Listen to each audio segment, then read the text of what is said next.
There is a 12 billion run happening right now, and almost no mainstream outlet is covering it. This is not a stock market story. It is a credit story.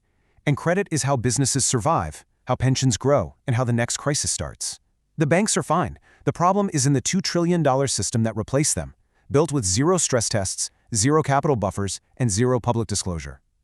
By the end of this, you will understand exactly how the system works, who is exposed, and what the warning signals look like before the headline numbers move. You are watching Voice on Pages, where economics meets reality. Subscribe if you think in systems. The risk that moved straight out of the traditional banks and right into the shadows. You see, after the 2008 financial crisis, regulators aggressively rewrote the rulebook for traditional banks. But here's the thing about risk. It didn't just vanish into thin air. It simply packed up and relocated. Look at the sheer scale of this migration. The private credit market exploded from roughly $280 billion back in 2007 to well over $2.1 trillion today. It's a massive, monumental shift. Over that exact same time frame, traditional banks saw their share of U.S. corporate lending absolutely plummet, dropping from 48% down to just 29%. Right now, private credit is funding around 10% of all U.S. corporate borrowing, and the kicker? They're doing it with absolutely none of the traditional bank-style oversight.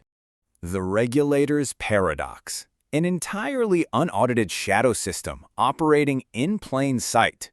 This is where we hit a massive structural paradox. The very framework that was engineered to fix the banking system unintentionally created a much larger, completely unaudited problem right next door. Think about it. Traditional banks are locked down tightly. They have to adhere to strict Basel III regulations, they undergo mandatory stress tests, they have rigid capital requirements, and they provide full public disclosure. But step over into the private credit sector, and absolutely none of those structural guardrails apply. We're talking about zero mandatory stress tests, immense amounts of hidden leverage, and profound opacity when it comes to figuring out what these assets are actually worth. And regulators are definitely starting to sweat. The Financial Stability Board actually issued explicit warnings for May 2026 about these exact vulnerabilities. They zeroed in on the dangers of hidden leverage and valuation opacity. They even specifically noted the high potential for run-like dynamics, though interestingly enough, they wouldn't name a specific firm. Adding fuel to the fire, covenant-light deals, which are basically loans with very few protections for the lender, surged. They went from making up just 4% of the market in 2023 to a staggering 21% in 2025. And this happened right as the whole ecosystem was expanding at its absolute fastest rate. The architecture nobody audits. To truly grasp the mechanics of what's happening here, you have to look at who actually holds the keys. This market is incredibly concentrated. Just 4 colossal firms control more than 60% of this entire $2.1 trillion space. You've got Blackstone managing over $354 billion, Air is right there with $335 billion, alongside Apollo and Blue Owl holding hundreds of billions more. But despite their absolute systemic importance, despite moving entire markets, none of these giants face mandatory bank-style stress tests from the government. So, how does this structure create a literal death spiral when things turn sour? Well, first, these funds are issuing illiquid corporate loans that are locked up for 3 to 5 years. Then they turn around and offer their everyday investors a 5% quarterly redemption cap to withdraw their money. But if a massive wave of redemption requests, say $12 billion worth, arrives simultaneously, the managers hit those caps immediately. That means most investors are just forced to wait.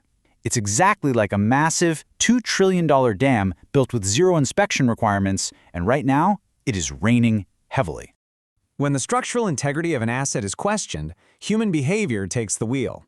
Capital doesn't follow safety. It follows logic over loyalty. When the underlying math of an investment starts to break down, participants will inevitably rush for the exit, no matter whose prestigious brand name is stamped on the front of the fund. The hidden cracks, the signals flashing before the defaults. This deterioration didn't happen overnight. It started quietly, far away from the front pages, in metrics that rarely make the evening news until the damage is done. Fitch reported that default rates for their monitored middle market universe hit 9.2% in 2025. That's a noticeable, painful jump from 8.1% the year prior. But what's even more alarming, non-accruals at major funds, loans that are basically no longer generating any interest, jumped from 0.6% to 2.4% in just one single quarter. That is a massive 4-fold increase in the blink of an eye. And that brings us directly to the recent surge in redemption requests. Across major retail-facing funds in the second quarter of 2026, we saw $12 billion in requests. That is a staggering 56% jump from the $7.7 billion in the previous period, signaling a genuine, undeniable stampede for liquidity. Before I show you who actually wins from this, tell me in the comments, do you think private credit is the next systemic risk, or is this being overstated? Drop your answer below. I read every single one. Now you might be wondering, whose money is actually trapped in here? Well, pension funds hold 30% of this capital, and insurers account for another 18%. That means everyday retirement savings are deeply, deeply exposed to these illiquid assets. But here's a crucial piece of the puzzle that is barely being reported. Indian institutional capital is heavily inside the system via Gift City. In fact, the RBI recently flagged this exact exposure. A credit tightening here doesn't just stay on Wall Street, it directly cuts international funding to Indian mid-market companies across real estate, healthcare, and industrials. The honest ledger. The shift to on-chain transparency. But there is an alternative ecosystem operating right in plain sight, and it changes how you read this risk entirely. Think of the difference between traditional private credit opacity and on-chain credit transparency like this. It's the exact difference between a glass-walled bank right on Main Street and a completely locked vault hidden in a basement. Traditional accounting relies on opaque, mark-to-model valuations, where the managers essentially tell you what things are worth. The alternative uses real-time public ledgers, where every single transaction is instantly, mathematically verifiable.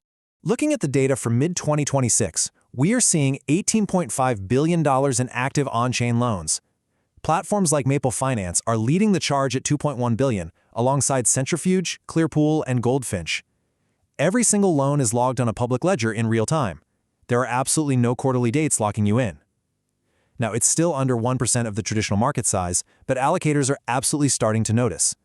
If that reframe changes how you are reading the headlines, share this with someone who should see it. And if you haven't already, hit like. It keeps this channel going. The unheeded warning. The echoes of 2007. The true historical parallel we need to be looking at isn't the major 2008 crash that defined a generation.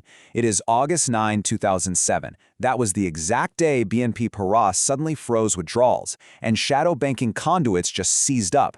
Within months, asset-backed commercial paper conduits plummeted from $1.3 trillion down to $833 billion. Why? Because the underlying liquidity simply vanished overnight. So, to protect yourself, you need to know exactly what to look for before the panic sets in. There are 3 leading indicators you must aggressively monitor right now. First, track those non-accrual rates at large business development companies. Remember that massive jump we just talked about? Second, keep a close eye on the redemption backlogs in interval funds. Specifically, watch the third quarter rollover of those unfulfilled $12 billion requests from Q2. That's the real number that matters. And third, watch closely for BDC share price discounts compared to their net asset value. Every analysis on this channel is built on the exact same framework. Find the actor, find the constraint, follow the capital. If you want to use that framework for yourself, the signal extraction method is linked below. Subscribe to Voice on Pages for the next signal, long before it becomes the headline. And we'll leave you with this one final thought about the cold, hard mechanics of financial markets. Never forget how these massive networks truly operate when placed under immense pressure.